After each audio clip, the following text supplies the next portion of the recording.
नमस्कार साथियों, कैसे हैं आप लोग। आशा करता हूं सब अच्छे होंगे।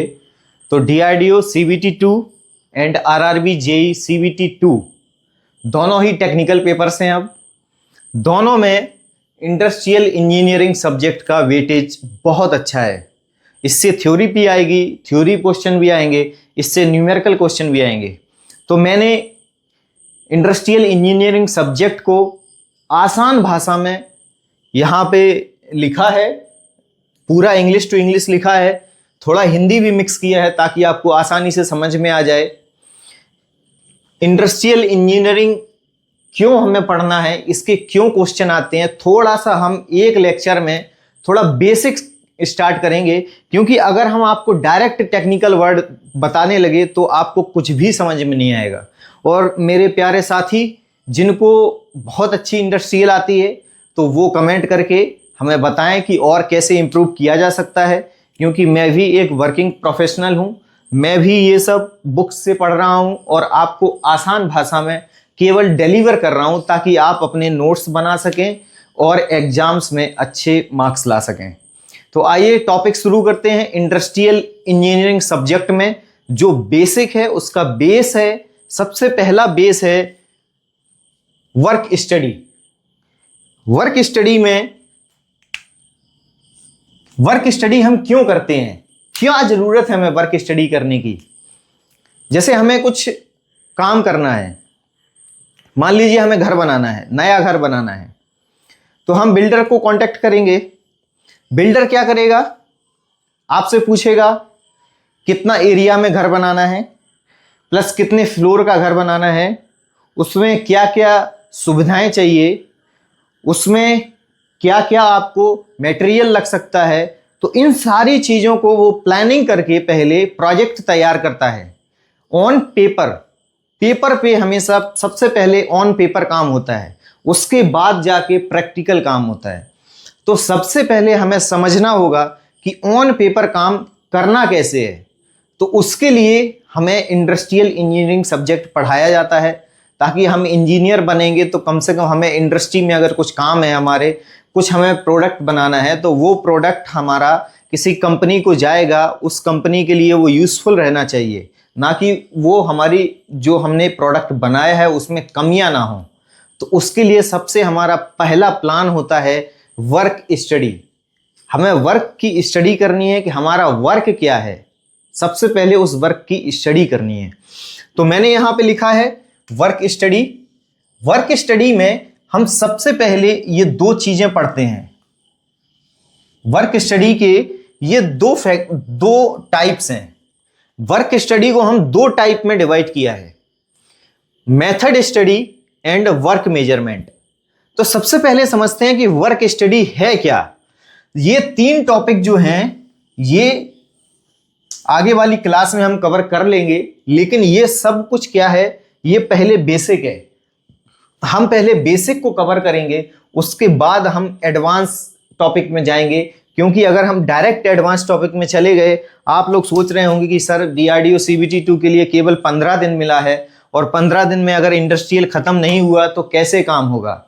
तो मैं आपको ये गारंटी दे रहा हूं कि जितना भी आप 15 दिन में इंडस्ट्रियल पढ़ेंगे और जो पेपर में पूछेगा उसमें ज़्यादा से ज़्यादा 25 और 30% का अंतर आएगा। 70% क्वेश्चन आप जितना भी इंडस्ट्रियल हम पढ़ा देंगे 15 दिन में। क्योंकि मुझे ये इंडस्ट्रियल पढ़ाना है RRB JEE CBT2 के हिसाब से, उसमें ज़्यादा वेटेज है इसका। DRDO में थोड़ा कम है, RRB JEE में बहुत ज़्यादा है। तो उसके हिसाब से हमें ये पढ़ाना है। और DRDO वाले एस्पिरेंट जो हैं वो हमारा ये फुल लेंथ वीडियो पूरा देखेंगे तो मैं ये गारंटी से कह रहा हूं कि आपका 70% क्वेश्चन मींस अगर 10 क्वेश्चन आ रहे हैं तो 7 क्वेश्चन आप इजीली कर लेंगे। तो आइए टॉपिक पे चलते हैं। Work study.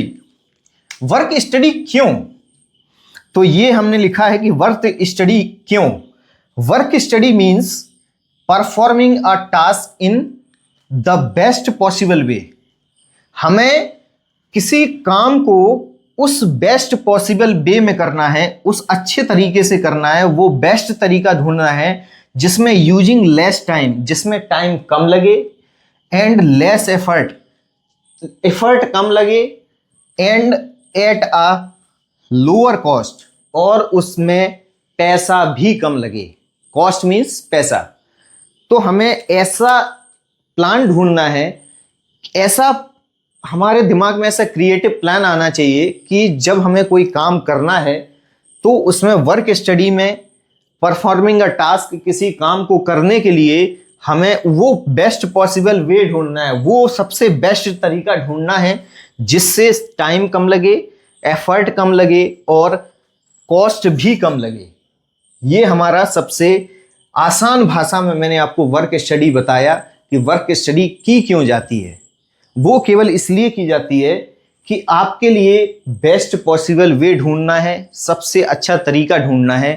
किस लिए? लेस टाइम, टाइम कम लगे, लेस एफर्ट, एफर्ट कम लगे, and at a lower cost, means cost भी कम लगे, पैसा कम खर्च हो, समय भी कम लगे और एफर्ट भी कम लगे और अच्छा प्रोडक्ट तैयार हो।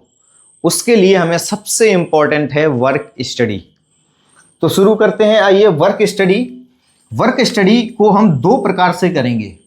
पहला करेंगे हम मेथड स्टडी। पहले हम मेथड को स्टडी करेंगे, किस प्रकार का मेथड हमें चाहिए, और दूसरा हम करेंगे वर्क मेजरमेंट।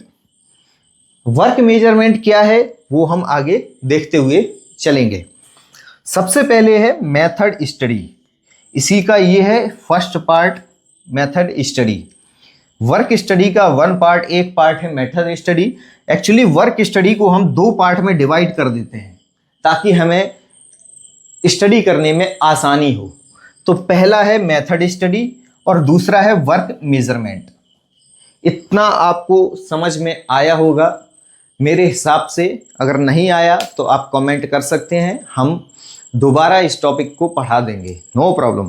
किसी बेस्ट वे में और अच्छे से अच्छा बेस्ट वे निकाल के लाएंगे, लेकिन आपको समझाना है मुझे। इंडस्ट्रियल इंजीनियरिंग रटाना नहीं है, आपको समझाना है ताकि आप कोई भी एग्जाम में क्वेश्चन आए आप उसको कर सकें, क्योंकि ये हम बेस तैयार कर रहे हैं। अगर हम डायरेक्ट आपको इंडस्ट्रियल इंजीनियरिंग के मेन टॉपिक पढ़ाने लगेंगे तो इन्हीं सबसे रिलेटेड होके वो मेन टॉपिक बनते हैं। तो अगर यही आपको नहीं पता है तो उस टॉपिक में आप एग्जाम में क्वेश्चन कैसे करेंगे? नहीं कर पाएंगे। बेस फाउंडेशन बनाना बहुत ज़रूरी है और शॉर्ट टाइम है डीआरडीओ के लिए, कम टाइम है, उतने टाइम में हम सफिशिएंट सिलेबस को कवर कर लेंगे। इंडस्ट्रियल इंजीनियरिंग के सफिशिएंट सब्जेक्ट को हम सफिशिएंट मेथड हम सॉल्व कर लेंगे, नो प्रॉब्लम।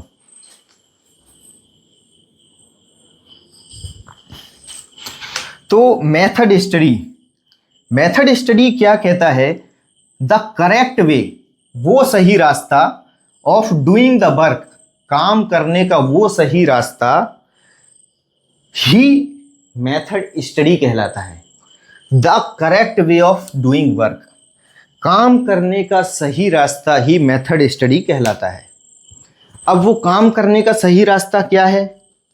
हमें सबसे पहले ढूंढना है how is the work being done.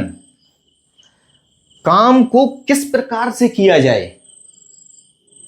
भाई मेथड को हमें पकड़ना है तो सबसे पहले हमें यह ढूंढना होगा कि काम की शुरुआत कहां से करेंगे, काम किस प्रकार से शुरू करेंगे। Can there be a easier work, उसका कोई और आसान रास्ता है क्या? अगर उसका कोई आसान रास्ता है तो हमें वो वाला वे शिफ्ट करना पड़ेगा, दूसरा वे जो आसान रास्ता है। तीसरा है can unnecessary movement be eliminated, क्या हम उसके जो अननेसेसरी मूवमेंट हैं, अननेसेसरी मूवमेंट का मतलब होता है जो हमारे यूज में नहीं आ रहे हैं, जो मूवमेंट, वो हम उनको कम कर सकते हैं। जितना हम अनावश्यक मूवमेंट, अनावश्यक गति को हम कम करेंगे उतना ज़्यादा हम इफेक्टिव होंगे। मीन्स अननेसेसरी मूवमेंट को एलिमिनेट किया जा सकता है। अगर किया जा सकता है तो वो हमारे लिए सबसे बेस्ट पॉसिबल मेथड है। इन तीनों चीज़ों को कंपेयर करने के बाद हमें पता चलता है कि मेथड स्टडी में वो करेक्ट वे कौन सा है जिससे हम जो हमारा टारगेट है वर्क स्टडी उसको हम अचीव कर सकें। तो आशा है आपको ये मेथड स्टडी समझ में आया होगा। मेथड स्टडी है क्या? मेथड स्टडी है the correct way of doing the work. Correct way of doing the work, काम करने का सही रास्ता। Correct way of doing the work. Correct way of doing the work में कौन से 3 चीजें हम देखते हैं? How is the work being done, काम को किस प्रकार किया जा रहा है। Can there be easier way, क्या उसका कोई आसान रास्ता है। और can unnecessary movement be eliminated, उसके अनावश्यक गतिविधियों को कम किया जा सकता है। अगर किया जा सकता है तो वो हमारा बेस्ट पॉसिबल वे है। और आइए समझते हैं मेथड स्टडी में वर्कर को बॉक्स पैक करना है। ओके, एग्जाम्पल है ये, हमने हिंदी में लिख लिया ताकि आप लोगों को भी समझ में आए। आप लोग इसका स्क्रीनशॉट ले सकते हैं। स्क्रीनशॉट लेके मैंने थोड़ा छोटे अक्षर लिखे हैं ताकि ज़्यादा मैटर को हम कवर कर सकें एक वीडियो में, क्योंकि ज़्यादा वीडियो बनाएंगे तो आपका भी टाइम ख़राब होगा और मुझे भी बार बार मिटा के दोबारा लिखना पड़ेगा। तो उसके हिसाब से मैंने यहाँ पे बहुत सारा लिख दिया है एक ही बार में। तो हम लोग एक ही बार में ये पूरा पढ़ लेंगे एक वीडियो में। तो हमारा, मैं बोल सकता हूँ कि मैं 20 या 25 वीडियो में इंडस्ट्रियल इंजीनियरिंग को पूरा जड़ से ख़त्म कर दूंगा। आप एक एक क्वेश्चन कर सकते हैं।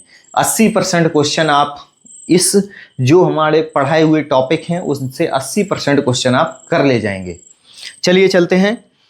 एग्जाम्पल क्या है? वर्कर को बॉक्स पैक करना है। काम है वर्कर को बॉक्स पैक करना है। तो अब वो उसका तरीके के कौन कौन से हैं? अगर हम मान लीजिए अगर हम वर्क स्टडी या मेथड स्टडी नहीं किए हैं तो हम क्या करेंगे? हम ये करेंगे कि पुराना तरीका मीन्स विदाउट मेथड स्टडी, बार बार उठना, बॉक्स पैक करना है, बार बार उठना, सामान दूर रखा हुआ है, वो बार बार उठेगा, सामान लेने जाएगा, सामान लेके आएगा, फिर बॉक्स में डालेगा, फिर उसको पैक करेगा। यही है पुराना मेथड। मीन्स हमने वर्क स्टडी नहीं किया है। हमने वर्क स्टडी नहीं किया है, हमने मेथड स्टडी भी नहीं किया है। कि मेथड स्टडी में हमें वो करेक्ट वे चाहिए जिसकी वजह से अननेसेसरी मूवमेंट को हटाया जा सके। तो अननेसेसरी मूवमेंट को कैसे हटा सकते हैं? अभी मैंने आपको क्या बताया कि बार बार उठना, इस वर्ड को समझिए, बार बार उठना।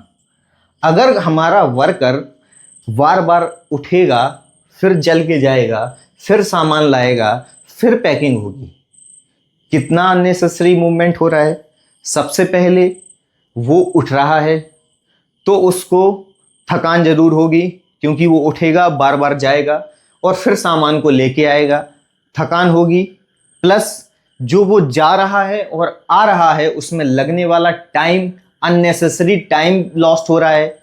जो हमारा यूजफुल टाइम होना चाहिए वो वेस्ट हो रहा है। तो हमारे परफॉर्मेंस पे क्या असर पड़ेगा? परफॉर्मेंस हमारा लेस हो जाएगा, इफिशियंसी हमारी कंपनी की लेस हो जाएगी। तो हमें करना क्या है? तो हमें मेथड स्टडी के द्वारा हमें नया तरीका क्या है? नया तरीका उसका यही है कि सामान को पास में रखना, जितना मैक्सिमम हो सके सामान को पास में रखना। अब अगर बिल्कुल ही सामान पास में नहीं आ सकता तो जहां तक वो आ सकता है वहां तक तो कम से कम पास में लाना। इसलिए जो भी अननेसेसरी टाइम डिले हो रहा है उसको बचाया जा सके। दूसरा, बैठकर काम करना। अगर वो वर्कर मान लो खड़े खड़े काम कर रहा है, 2 घंटे खड़े रहेगा, वो थक जाएगा, उसको फिर 1 घंटे का रेस्ट चाहिए, तो वो 1 घंटे का रेस्ट मांगेगा। हमारी कंपनी का लॉस होगा ना, क्योंकि काम कम हो रहा है, प्रोडक्शन कम हो रहा है, बॉक्स पैक करने हैं, एक दिन में 50 करने हैं। लेकिन अगर हम वर्कर को खड़ा रख के काम करेंगे, अगर वो सामान दूर रखा है, बार बार जाएगा आएगा, तो वो थकेगा। और एक ह्यूमन बीइंग थकता जरूर है, कोई रोबोट तो है नहीं। तो उसमें हमारा परफॉर्मेंस डाउन हो जाएगा, उसको फटीग आ जाएगा, उसको थकान होगी, वो उसकी इफिशियंसी कम हो जाएगी। तो सबसे पहले हमें उसको चेयर देना है। कि वो बैठकर काम करे, अगर चेयर वाला काम नहीं है तो वो जमीन पे बैठे, लेकिन उसको बैठकर काम करना है ताकि वो कम थके। कम थकेगा तो ज्यादा काम करेगा, ज्यादा थकेगा तो कम काम करेगा, सीधा सा फंडा है। तीसरा है कम मूवमेंट, लेस मूवमेंट। मूवमेंट को लेस करना, जितना कम हो सके कम मूवमेंट रखना है। मूवमेंट मतलब कैसा, कोई भी अगर चीज हमको वहां अंदर लानी है, दूर रखी है, पास में लानी है, अगर एक बार में 10 आ सकती हैं तो लाइए, मशीन के द्वारा आ सकती है तो मशीन से लाइए, लेकिन वर्कर को समय पे वो मटेरियल अवेलेबल हो जाएगा तो आपकी पैकिंग जो है बहुत अच्छी हो जाएगी और टाइम पे हो जाएगी। समझ में आ रहा है। चौथा है काम जल्दी पूरा होगा। अभी हमने क्या समझा, नया तरीका। ये क्या है, नया तरीका क्या है? नया तरीका कुछ नहीं है, नया तरीका ये है कि हम मेथड स्टडी करके हम काम कर रहे हैं। और ये पुराना तरीका क्या है कि हमने कोई मेथड स्टडी नहीं किया है, हमने कुछ नहीं किया, हमने डायरेक्ट बोल दिया कि वहाँ आधा किलोमीटर दूर सामान पड़ा है, वहाँ से पैक करना है, तो और पैक करके फिर इधर इस बॉक्स से मिलाना है। अगर हो सकता है, अगर हम मेथड स्टडी करेंगे, हम पर कॉस्ट करें, कॉस्ट देखेंगे, अगर वर्कर देखेंगे 4 वर्कर की जगह 10 लग रहे हैं, हमारा कॉस्ट ज़्यादा लग जाएगा। लेकिन अब वही सामान अगर हम आधा किलोमीटर दूर से अपने घर तक ला सकते हैं किसी भी मशीन के द्वारा, तो हम लेके आएंगे। वही 10 वर्कर की जगह हम 4 वर्कर यूज़ करेंगे और हमारा कम पैसे में अच्छा काम हो जाएगा। क्यों? क्योंकि हमने मेथड स्टडी किया है। समझ में आ रहा होगा आप लोगों को, आई होप। अगर नहीं आ रहा है तो कमेंट कीजिए, हम बहुत अच्छे से और दूसरा तरीका भी लाने की कोशिश करेंगे। Steps of method study. Method study के स्टेप्स होते हैं कुछ। अभी हमने क्या देखा, मेथड स्टडी में ये 3 चीज़ें हमें स्टडी करनी है, ये वाली 3 चीज़ें हमें स्टडी करनी है। अब ये 3 चीज़ें स्टडी के लिए हमें कुछ पैरामीटर्स भी तो चाहिए। तो पैरामीटर, सबसे पहला पैरामीटर ये है कि हमें कोई काम करना है, तो वो है, पहला पैरामीटर है select. Steps of method study, ये डायरेक्ट क्वेश्चन है, सीधा 1 लाइनर क्वेश्चन आएगा, हिटिंग क्वेश्चन है। How many types of method study, सीधा हमको कितना लिखना है, 6। 6 नंबर्स हैं मेथड स्टडी के, 6 स्टेप्स कितने हैं, 6 स्टेप्स हैं। ये पूरा 1 शॉर्ट क्वेश्चन है, आधी लाइन का क्वेश्चन है। What, how many types of method study, 6। Direct hitting question, 1 number पक्का। सबसे पहले सिलेक्ट है। सिलेक्ट मीन्स क्या होता है, कौन सा काम सुधारना है। सुधारने का मतलब ये होता है, सुधारना नहीं लिखेंगे यहाँ पे, कौन सा काम करना है लिखेंगे, कौन सा काम करना है। समझ में आया, कौन सा काम करना है हमको, सबसे पहले तो वो सिलेक्ट करना है। वो कौन सिलेक्ट करेगा, वो हमारा जो इंजीनियर है वो सिलेक्ट करेगा।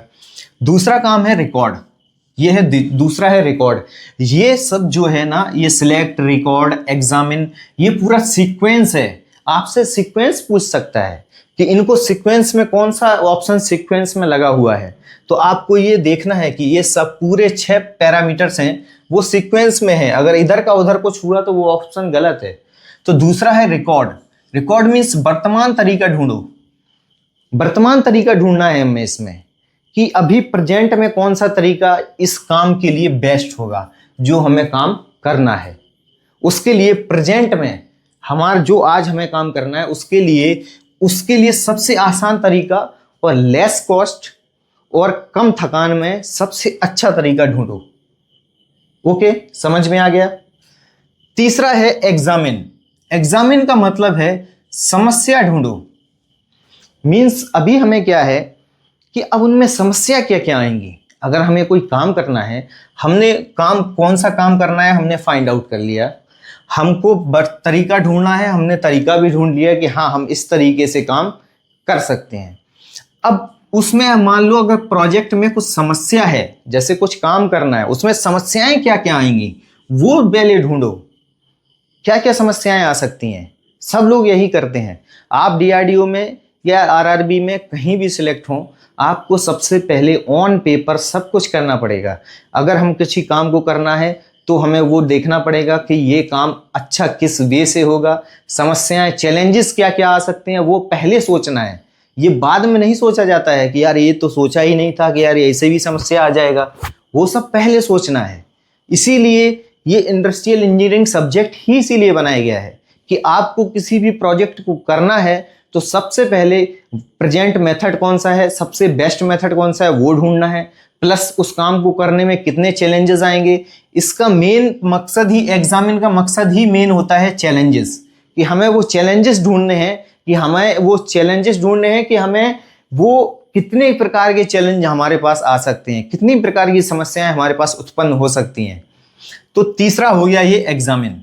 चौथा है डेवलप। डेवलप मीन्स नया तरीका बनाओ। हमने अभी समस्या को भी ढूंढ लिया, अब हमारी सारी समस्याएं, सब चीज समझ में आ गई हमारे पास। अब हमें क्या करना है कि एक तो हमने कौन सा तरीका, कौन सा काम करना है वो मिल गया हमको, हमें वर्तमान तरीका क्या है उसका वो देख लिया, हमने ये देख लिया कि उसमें कौन कौन से चैलेंज आएंगे वो भी हमने देख लिया। तो अभी इस वर्तमान तरीके को इस नए तरीके में बदलना पड़ेगा, है कि नहीं। जो समस्या है उन समस्याओं को हटाने के बाद जो तरीका बनेगा वो हमारा बेस्ट तरीका होगा। आई होप आप लोगों को समझ में आ रहा होगा। तो जो समस्या ढूंढने के बाद जो है, जो हमारा वर्तमान तरीका था, हमने ये कहा कि हम इस तरीके से काम कर सकते हैं, लेकिन अगर उस तरीके में बहुत सारे चैलेंजेस हैं तो आप कैसे करेंगे वो काम, ये भी तो बताइए। तो ऐसे ही चैलेंजेस को फाइंड आउट करने के बाद फिर नया तरीका ढूंढना है कि ये सारे चैलेंजेस को एलिमिनेट करना है। वो तरीका हमारा जो है प्रेजेंट में वो तरीका वर्क करेगा। तो इसका मतलब है कि डेवलप करना है, हमें नया तरीका बनाना पड़ेगा। ओके, समझ में आया होगा। और फिर फिफ्थ स्टेप है इंस्टॉल। मींस उस तरीके को अब हम अपने प्रोजेक्ट में लागू करेंगे। आपको समझ में आ रहा होगा, आई होप। और इंस्टॉल मीन्स होता है, अब ये टेक्निकल लैंग्वेज है, आपको थोड़ा सा एग्जाम में टेक्निकल लैंग्वेज हम इसीलिए ये इंग्लिश में लिख रहे हैं, क्योंकि अगर ये हिंदी में लिखे होते तो आपको पल्ले ही नहीं पड़ता कुछ, समझ रहे हैं आप। इसीलिए इंजीनियरिंग सब्जेक्ट हमेशा इंग्लिश में पढ़े जाते हैं। अभी ये लागू करो, नया तरीका बनाओ, ये सब भूल जाएंगे आप, भूल जाएंगे, 100% भूल जाएंगे। लेकिन इंग्लिश का जो वर्ड है वो आपको हमेशा याद रहेगा। यही आपका सीक्वेंस है। इसी सीक्वेंस में आपको वहां पे अगर ऑप्शन आएगा तो इसी सीक्वेंस में मैं यहाँ पे ये दो तो श्योर शॉर्ट क्वेश्चन है, यहाँ 2 श्योर शॉर्ट क्वेश्चन आपको बता के जा रहा हूं मैं कि स्टेप्स ऑफ मेथड स्टडी कितने हैं, 6। अगर वो पेपर को डीपली बनाता है तो, क्योंकि मैं वो सारे प्रोसेस लेके चल रहा हूं कि आपको एग्जाम्स में मार्क्स मिलने चाहिए किसी भी तरीके से। ये स्टेप्स में एलिमिनेट भी कर सकता था और इन्हीं से क्वेश्चन आएगा, अगर आएगा तो, अगर एग्जामिनर अच्छा पेपर सेट करेगा तो इसी से क्वेश्चन आएगा 100%। तो स्टेप्स ऑफ मेथड स्टडी 6 में पहला है सिलेक्ट, सेकंड रिकॉर्ड, तीसरा एग्जामिन, चौथा डेवलप, पांचवा इंस्टॉल और 6 है मेंटेन, सबसे इंपॉर्टेंट। अब आपने लागू कर दिया तरीका, आपकी फैक्ट्री में काम चालू हो गया। उस तरीके से, जिस तरीका आपने नया तरीका जो बनाया है, सारे चैलेंजेस को हटा के उस नए तरीके पे अब आपकी कंपनी वर्क करने लगी। आपने प्रोडक्ट तैयार कर लिए। अब क्या होगा, बस लागू करने के बाद काम चल जाएगा क्या? नहीं चलेगा। आपने एक चीज सुनी होगी कि राजा तो हर कोई बन सकता है, लेकिन राजा की गद्दी संभाले रहना सबसे बड़ा चैलेंज है। गद्दी पर तो आप एक दिन बैठ जाएंगे, लेकिन वो गद्दी पर कितने दिन बैठे रहेंगे वो आपके ऊपर डिपेंड करता है, वो आपके तरीके के ऊपर डिपेंड करता है। तो इसी प्रकार लाइव हम तो एग्जाम्पल आपको ऐसे ऐसे देंगे कि आपको समझ में आएगा और हमेशा के लिए याद रहेगा। अगर आप किंग बन सकते हैं, किंग बनना बहुत आसान है, लेकिन किंग बने रहना बहुत मुश्किल है। इसलिए जो हमने प्रोजेक्ट इंस्टॉल करके हमारी फैक्ट्री में वर्क शुरू हो गया, फिर हमें उसको मेंटेन रखना है, मेंटेन रखना है। समझ रहे हैं ना, इस वर्ड का बहुत डीप मीनिंग है। मेंटेन रखना है कि हमारा प्रोडक्ट खराब नहीं निकलना चाहिए। मशीनें हर हर डेली उनको चेक करो। अगर डेली चेक तो नहीं होती हैं, महीने में एक बार जरूर चेक करो, उनका कैलिब्रेशन करो, हर चीज उनमें ऑयलिंग करो। ये सब चीजें मेंटेन कहलाती हैं। लगातार चेक करते रहो मशीनों को। आप मशीनों पे वर्क कर रहे हैं तो मशीनों को लगातार चेक करते रहो, लगातार उनको मेंटेनेंस उनका होते रहना चाहिए। हमारा प्रोजेक्ट मेंटेन रहना चाहिए कि इतने प्रोडक्ट निकल रहे हैं डेली तो इतने ही निकलनी चाहिए, और अच्छी इफ़िशियंसी के साथ, जो डेली इफ़िशियंसी है वही सेम इफ़िशियंसी के साथ अगर निकल रहे हैं प्रोडक्ट, तो समझ लीजिए कि आप सक्सेस हैं। तो ये 6 स्टेप्स आपको हमेशा याद रखने हैं। मैंने याद रखने का ट्रिक यही है, इनके सारे पहले ये ले लो वर्ड SREDIM, SREDIM, ये है इसका ट्रिक याद रखने का। ये है ट्रिक याद रखने का SREDIM। आप SREDIM से याद रखना। अगर क्वेश्चन आएगा पेपर में तो इनको सीक्वेंस से लगाने के लिए आएगा।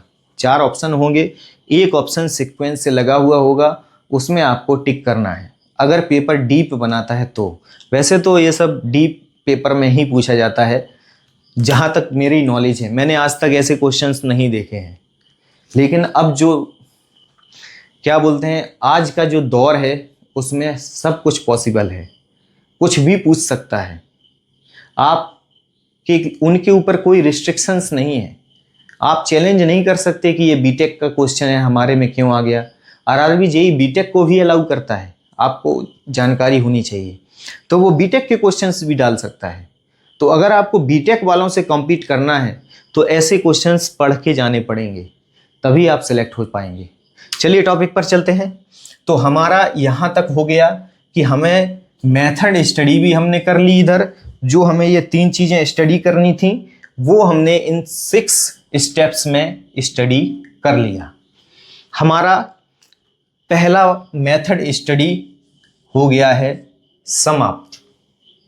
हमारा मेथड स्टडी हमने कर लिया। ओके, तो धन्यवाद। इसी के साथ मिलते हैं कल नए लेक्चर में। आपके फीडबैक की बहुत ज़्यादा ज़रूरत है हमको, तो प्लीज़ कमेंट में बताइएगा कि आपको ये लेक्चर कैसा लगा। हम आपके बहुत बहुत आभारी रहेंगे। चैनल को सब्सक्राइब जरूर कीजिए, वीडियो को लाइक कीजिए और वीडियो को शेयर भी कीजिए, और अपना फीडबैक कमेंट में ज़रूर दीजिए। नमस्कार।